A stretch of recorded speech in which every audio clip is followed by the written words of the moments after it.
So, hello everyone, my name is Leonard Carpo and I'm the leader of Group 8. And today we will be discussing about Philippine popular culture in the field of print media. And my members are uh, Aldrin Barot, Kenji Cabison, Di Guzman Maverick, and Paul Requilman.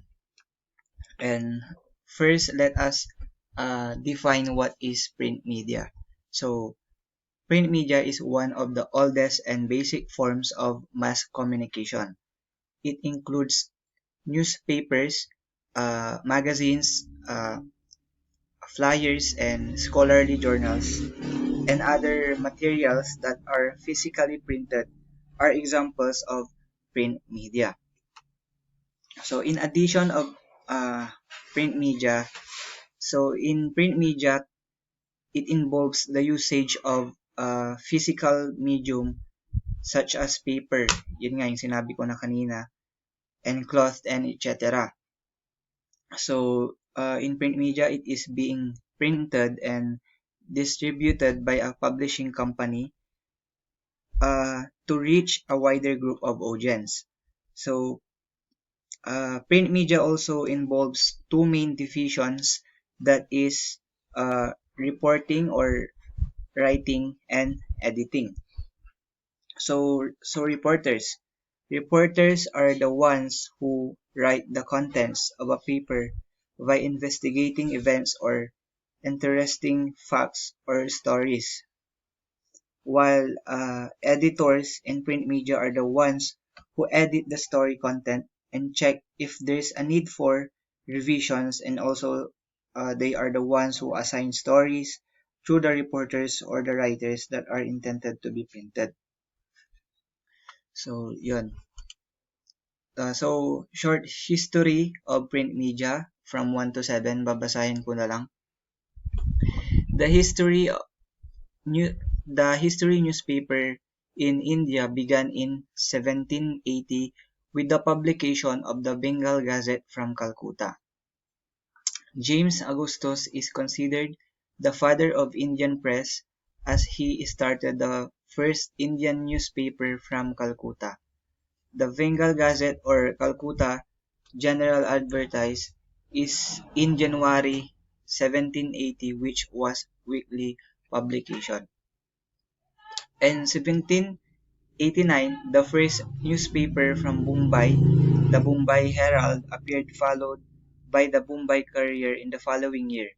Later, this newspaper merged with Times of India in 1861. The first newspaper published in an Indian language was the Samakar Darpan in Bengali on May 23, 1818. The first Hindi newspaper, the Kamar Sudavashkan, started its circulation in 1854. Since then, the prominent Indian language in which newspapers had been published over the year are Hindi, Marathi, Tamil, Malayalam, Telugu, Urdu, and Bengali. In 2005, the total number of newspapers and periodicals published in India was around 41,705, which include 4,720 dailies and 14,743 weeklies. India consumed 99 million newspapers copies of 2008, making it the second largest market in the world for newspapers. So, itong history na to is print media in India, not in the Philippines. So, that's history of print media is from India. So, uh, sabi dito, printing spread literacy, and together they create the modern world. So, para sa akin, agree ako dito sa sinabi niya, because print media help to improve the transferring the information at mas napabilis ng printing revolution o ng print media na makapagbigay kaalaman sa atin. So, I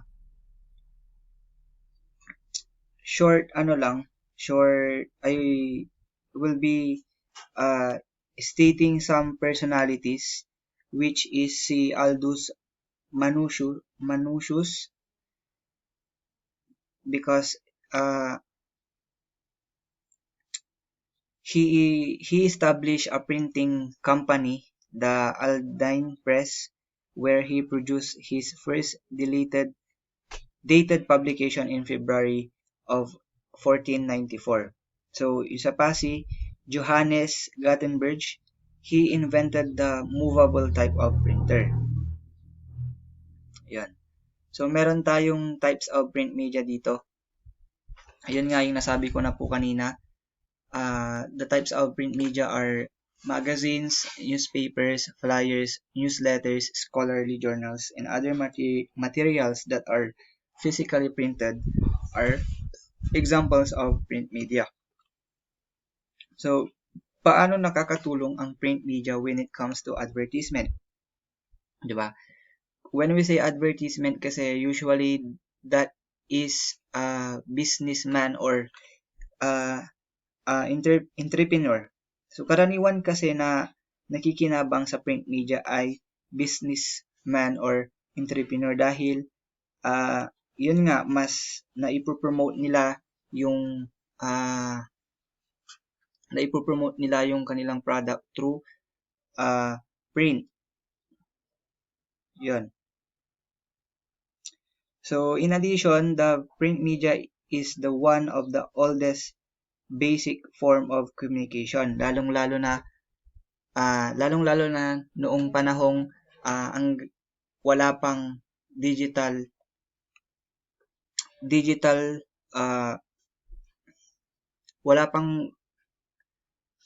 media, dahil doon sila nagkakaroon ng communication, which is the print media.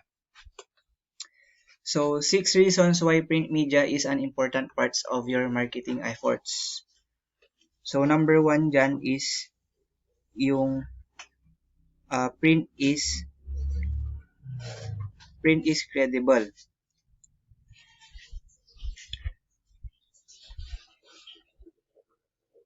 Sabi niya dito, yun nga yung 6 reasons why print media is an important part of your marketing efforts. When it comes to business in print media, number 1 is print is tangible.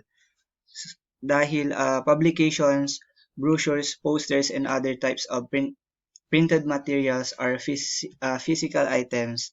These items can stay in offices or homes for months or even years after they are received. So, while many non-physical marketing materials are useful for a single purpose, the benefits of print media extend farther than most people think. Number 2 is print is credible.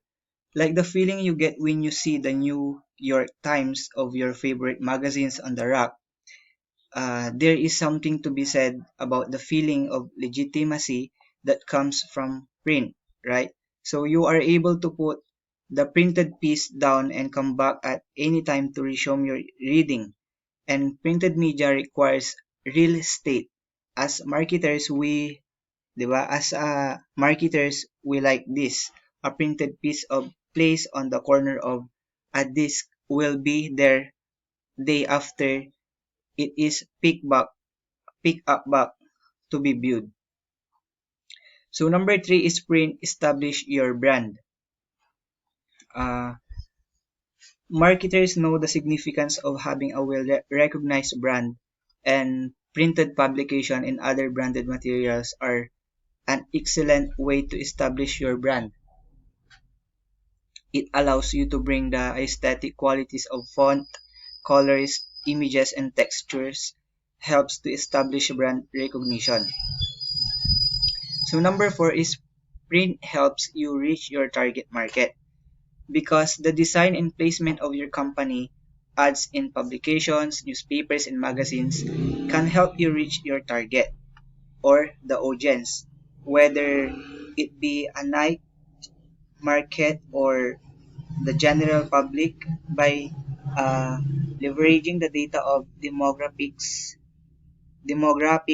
You are able to strategically strat- strategically place your brand in right place at the right time in front of the right audience.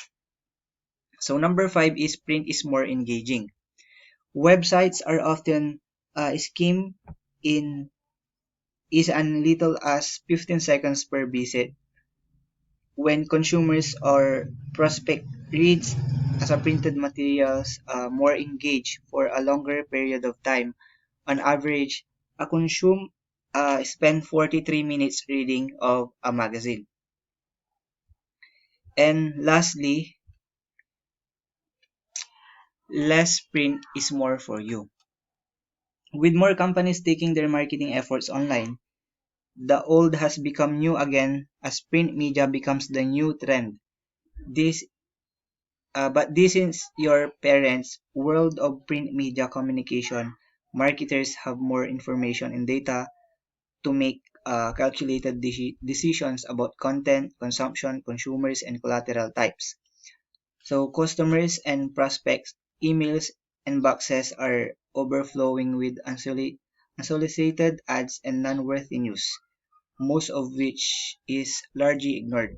With this in mind, designing and sharing a great printed marketing piece should be high on your list strategic material marketing uh, initiatives. So, yun yung six reasons why important in marketing efforts. So, yan. And punta naman tayo sa kahalagahan ng print media uh, noong panahon na wala pang digital media. So, noon kasi,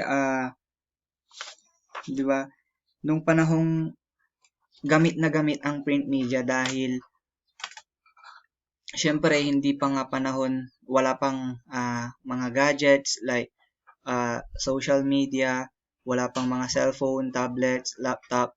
So, karaniwan na ginagamit noon is newspapers, yung talagang babasahin mo physically, hindi lang yung sa gadgets.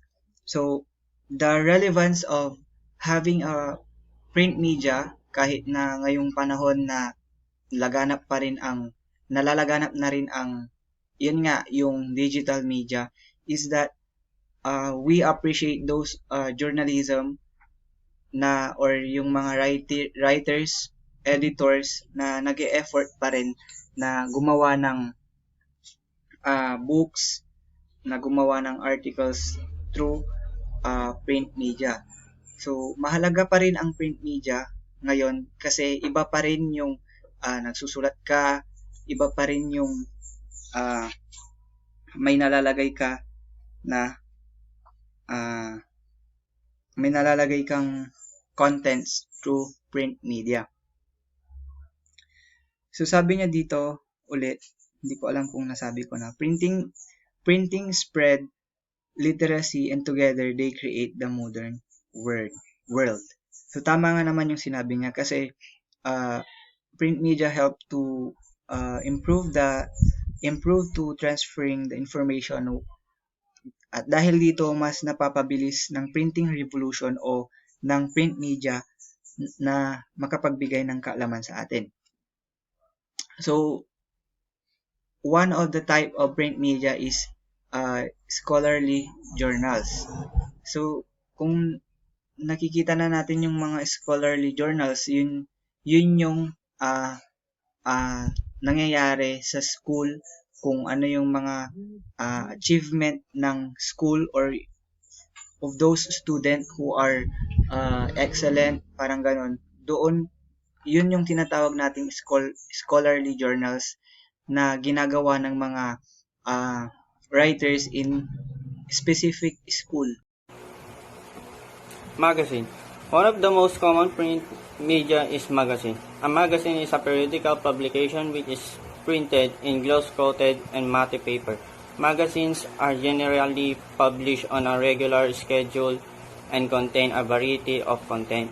It is one of the most used print media because with magazines, an advertiser can focus on a specific target audience.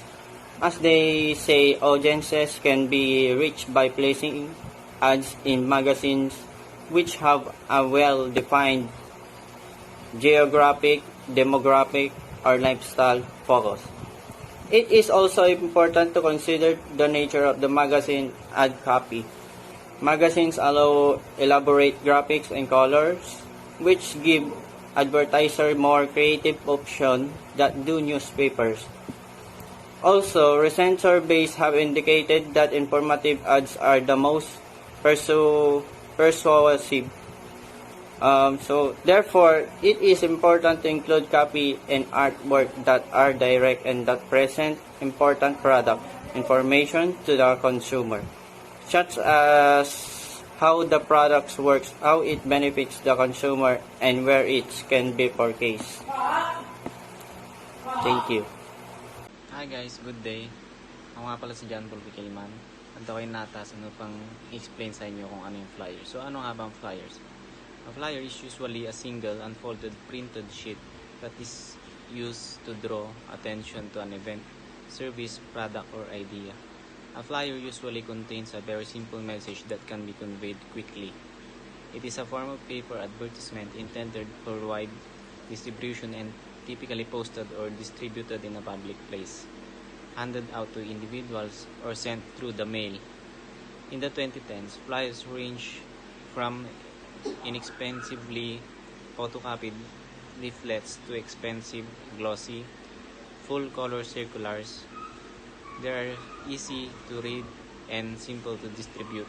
You can easily get high-quality prints at a low price. Newsletter. A newsletter is a printed or electronic report containing news concerning the activities of a business or an organization that is sent to its members, customers, employees, or other subscribers. Newsletters generally contain one main topic of interest to its recipient. So, sa history naman tayo ng newsletter. In ancient Rome, newsletters were exchanged between officials or friends. At the Middle Age, they were exchanged between merchant families. Traders' newsletters covered various topics such as the availability and pricing of goods, political news, and other events that would influence trade. Yun yung history ng newsletter. And then, meron naman tayong modern newsletters. Newsletters marketing is a form of direct-to-consumer advertising. This is used by companies that want to send information directly to potential and existing customers. When received unsolicited, they can be seen as spam. Newsletters are also used by organizations to inform their members of ongoing developments.